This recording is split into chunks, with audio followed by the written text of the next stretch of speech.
বন্ধুরা, আবারও আজকে একটা টিপস নিয়ে তোমাদের সামনে হাজির হয়ে গেছি। আজকে একটা টিপস বলবো যেটা তোমাদের বাড়ির বাচ্চা থেকে বড় সবার জন্য কিন্তু খুব হেল্পফুল হবে। তো অনেক সময় বাচ্চারা স্কুলে যায় এই সাদা জামা পরে, আর বাচ্চারা তো জানোই সব সময় এটা ওটা খেতে গিয়ে কিন্তু বাচ্চাদের জামাতে এই সাদা শার্টে দাগ লেগে যায়।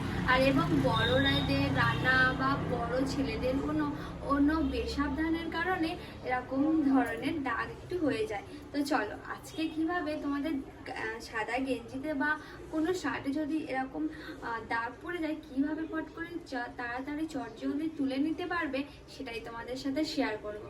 তো আমি এখানে তোমাদের সামনেই দেখাচ্ছি একটা তেলের দাগ।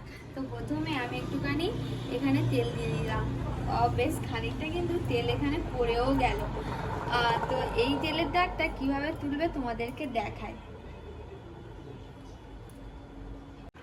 তো এখানে আমি তেল দিয়েছি, যে কোনো একটা পাউডার নিতে হবে। আমার বাড়িতে এই পাউডারটা ছিল, তো এর উপরে আমি বেশ খানিকটা কিন্তু পাউডার দিয়ে এটা তুলে দেওয়া যায়। তো চলো এর উপরে বেশ খানিকটা পাউডার দিয়ে দিই।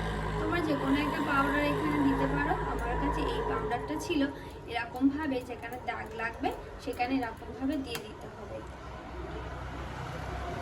দিয়ে ভালো করে এরকম করলে এর উপরে আমাদের দিয়ে দিতে হবে একটু আয়রন। আমাদের আয়রন বা ইস্ত্রি যেটা রয়েছে সেটা এর উপর এরকম ঘষলেই কিন্তু দাগটা খুব সহজেই উঠে যাবে। তো প্রথমে আমি আয়রনটা আমি এবারে এখানে একটা ইস্ত্রি এনেছি, এটা আমি ফ্ল্যাগে গুঁজে দিয়ে একটু গরম করতে দিয়েছি। একটু গরম হলে যেখানে আমি তেল পড়েছে সেই জায়গাটা এরকম করে চেপে ধরে থাকতে হবে, এরকম করে চাপতে হবে।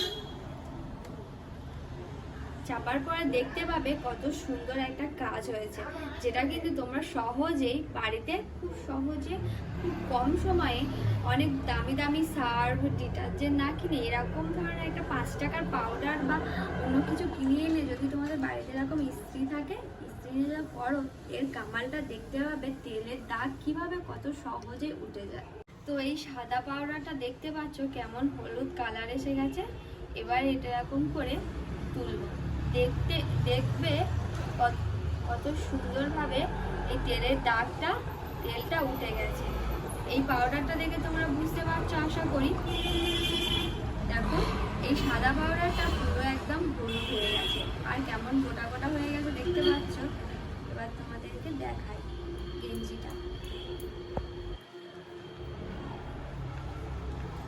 দেখো এখানে কিন্তু তেলের আর দাগটাও নেই।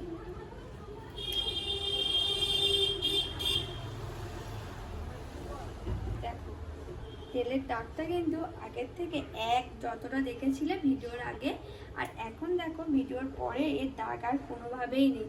তো তোমরা এই বাড়িতে এই টিপসটা বা এই হ্যাকটা ট্রাই করতে পারো বাড়িতে, আর তোমরা কমেন্ট করে জানাতে পারো এই হ্যাকটা তোমাদের কতটা ঠিক কাজে লেগেছে।